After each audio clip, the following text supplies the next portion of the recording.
ઓમ નમો નારાયણ. હું અરુણાબેન પી ગોસ્વામી સુરતથી તમારું સ્વાગત કરું છું અરુસ કિચનમાં. તો આજે આપણે બનાવશું મીઠા આપે. આપે તો આપણે ઘણી જાતના બનાવ્યા છે, તો આજે મીઠા બનાવશું. કે ઘણીવાર એવું થતું હોય કે મીઠું મીઠું ખાવાનું મન થતું હોય, તો ઘરમાં રહેલી વસ્તુથી જ આપણે બનાવી શકીએ. તો આ આપણે લીધી છે સૂજી. તો સૂજી આપણે 1 કપ લીધી છે. આ રીતની આવે એ થોડીક જાડી. તમે રવામાંથી બનાવી શકો ને સૂજીમાંથી બનાવી શકો. અને ગોળ તો અડધો કપ જેટલો આપણે ગોળ લીધો. તો તમે તમારી મીઠાશ પ્રમાણે નાખી શકો, પણ આટલો ગોળ જોઈએ, એમ કે મીઠું થોડું ખારું લાગે એમ. અને ઘી તો થોડુંક જ ઘી જો હે આપણે ઘીમાં બનાવશું. અને થોડુંક આપણે કાજુ ને બદામ લીધા છે આ રીતે, અને નારિયેળનું છીણ, અને થોડુંક આપણે મજાઈફળ નાખશું. અને આ જો હે આપણે મીઠા સોડા ફૂલવા માટેથી તેને બસ આટલી જ વસ્તુ જોઈએ. તો પહેલાં આપણે આ ગોળ છે એને આ રીતે એક વાટકામાં લઈ લેવું, અને ગોળનું આપણે પાણી બનાવવાનું છે. તો આમાં આપણે અત્યારે વધારે પાણી નહીં નાખીએ, ખાલી ગોળ ઓગળે એ રીતે જ આપણે પાણી નાખશું.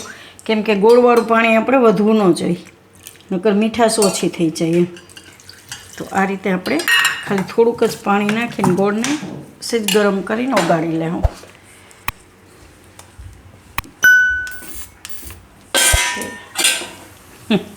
બંધ કરવાની આદત હોય ને મેઇન વાલ.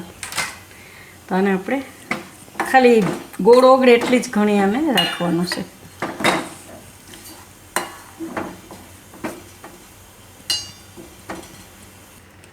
ગોળ આ રીતે ઓગળી ગયો તો ગેસ બંધ કરી દેવું, ને એને નીચે ઉતારી લેવું, ને થોડુંક પાણીને ઠંડુ થવા દેવું આપણે. તો એને બીજા વાસણમાં કાઢી લેવું, એટલે જલ્દી ઠંડુ થઈ જાય એમ.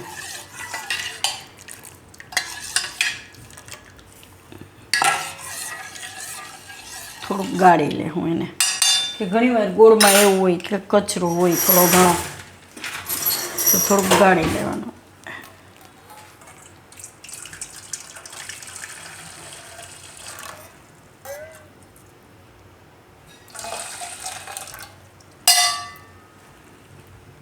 આને થોડુંક ઠંડુ થવા દેવું આપણે. તો ગોળનું પાણી ઠંડુ થાય ત્યાં સુધીમાં આપણે જે કાજુ બદામને લીધા એને થોડોક ભૂકો કરી નાખીશું આપણે.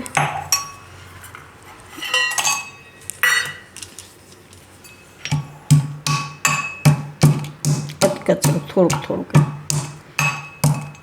ચાકુથી કાપવા બેસી તો થોડીક વાર લાગે. તો આ રીતે ટુકડા આપણે કરી શકીએ. તો આને આપણે આ રીતનો ભૂકો કરી લીધો. અને આપણે પાણી ગોળનું ઠંડુ થઈ ગયું, તો એમાં આપણે સૂજી નાખી દઉં,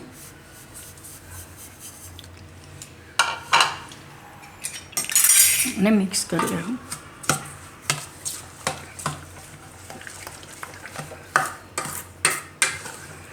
પછી સૂજી પાણી પીએ એટલે થોડીક વાર આને આપણે પલાળવા દેવું.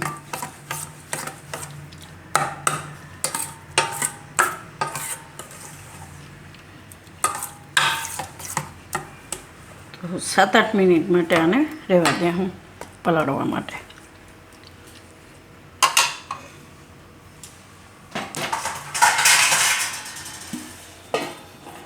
તો આને આપણે 10 મિનિટ માટે પલાળીને રાખી હતી સૂજીને. તો એકદમ સરસ પલળી ગયું, આ પોચી થઈ ગઈ છે,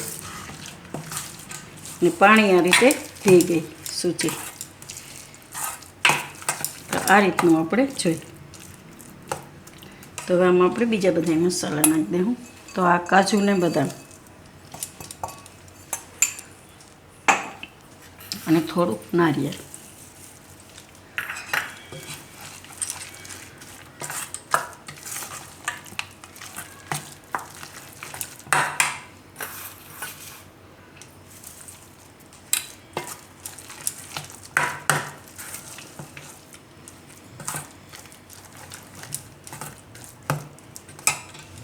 થોડુંક જાયફળ આપણે છીણીને નાખી દઉં.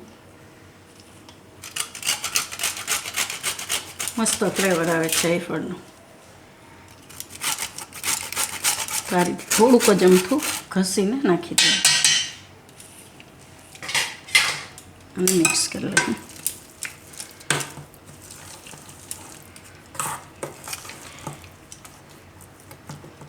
હવે આપણે આ સોડા નાખી દઈશું. થોડું ઘી નાખશું આપણે.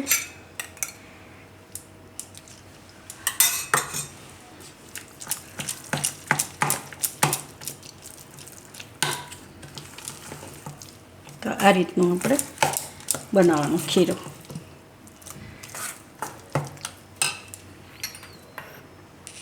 હવે આપણે આ અપ્પે પેન છે એમાં આપણે થોડું ઘી નાખીશું ને બધામાં નાખી દઈશું. આપણે લગાવી લેવું એમ ખાલી આ રીતે.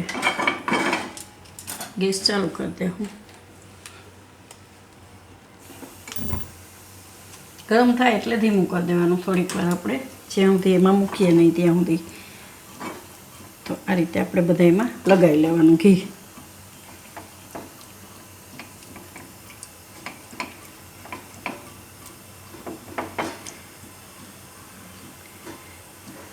તો એકાદી ચમચીમાં તો થઈ જાય સરસ એમ. તો ગેસ ધીમો કરી દઈશું. આમાં આપણે આ બધું ભરી દઈશું. આ રીતે નાનો ચમચો કે ચમચી ગમે એ લઈને.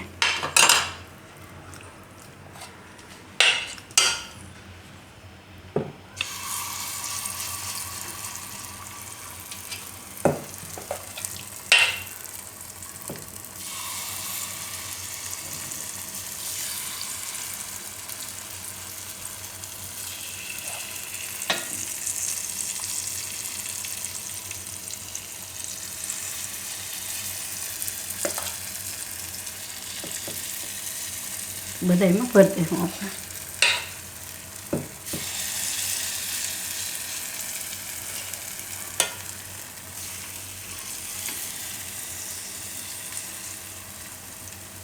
તો બધામાં આપણે ભરી લીધું છે.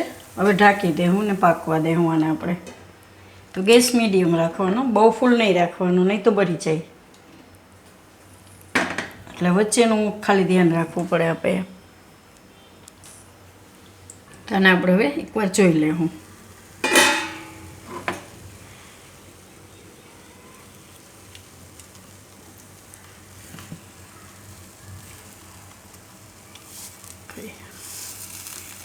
વચ્ચે વાળું થોડુંક વધારે ઓલું થઈ જાય તરત જ, કેમ કે આમાં ગોળનો ભાગ હોય ને એટલે.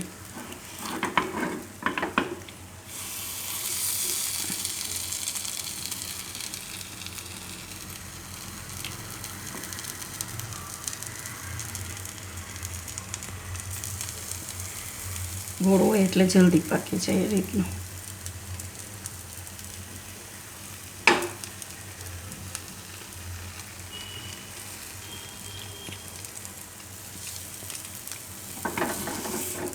બીજી બાજુ પકાવી લેવું. થોડું ઘી નાખી દેવાનું પાછું બીજી બાજુ.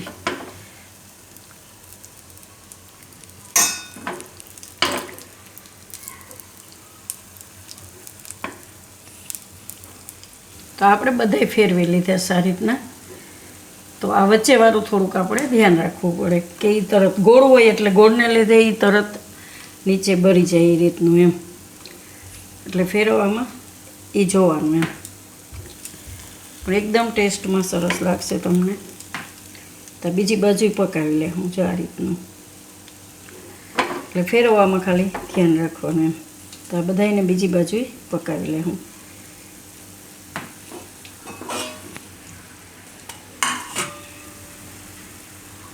વચ્ચેવાળું થોડું ધ્યાન રાખવું પડે એમ. તો બીજા આપણે પકાવી લેવું નહીં, એ નહીં મૂકીએ આપણે.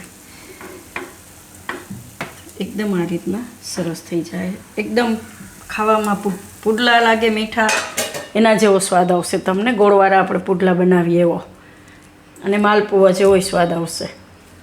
તો એ રીતે પકાવવાના એમ. તો બધાય આપણે આ રીતે પાકી ગેસ બે બાજુ.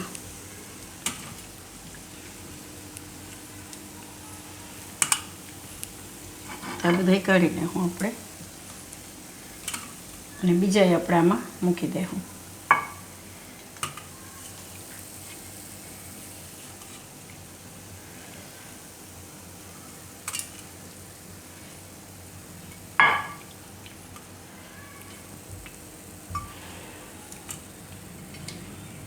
ખાલી વચ્ચેવાળું ધ્યાન રાખવાનું એમ. એકદમ સરસ બની ગયા. આવું વચ્ચેવાળા થોડાક આપણે વધારે ઓલા દાજી ગયા સેવા થઈ જાય છે, એટલે વચ્ચે બરત નહીં મૂકવાનું એમ, કેમ કે આ ગોળ હોય એટલે. અને વચ્ચે મૂકો તો તરત ફેરવી નાખવાનું એમ. તો બીજા આપણી રીતે મૂકી દેવાનું. તો આપણે બધાય બનાવી લીધા છે. તો 2 પ્લેટ બન્યા આમાંથી આપણે 2 વાર. તો એકદમ ટેસ્ટમાં સરસ લાગશે તમને. ઘણીવાર કંઈ એમ થાય કે મીઠું ખાવાનું મન થયું તો આપે તમે બનાવી શકો એમ, ગોળવાળા. તો એકદમ સરસ થઈ ગયા છે. ખાવામાં એકદમ ટેસ્ટી લાગશે તમને. જો એકદમ અંદરથી સરસ પાકી ગયા છે. તો તૈયાર છે આપણા મીઠા અપ્પે. તો જો તમને મારી આ રેસીપી પસંદ આવી હોય તો એને લાઇક કરજો, શેર કરજો અને મારી ચેનલને સબસ્ક્રાઈબ કરજો. અને બેલ આઇકન દબાવવાનું ના ભૂલતા. કમેન્ટ કરીને કહેજો કે તમને કેવા લાગ્યા મીઠા અપ્પે. તો તમે સૂજીને બદલે રવોય વાપરી શકો. અને સૂજી વાપરશો તો થોડાક ક્રન્ચી થાય આ રીતના, અને રવો વાપરશો તો એકદમ આપણે અપ્પે બનાવીએ એના જેવા જ બનશે ને એકદમ ટેસ્ટમાં સરસ લાગશે એમ.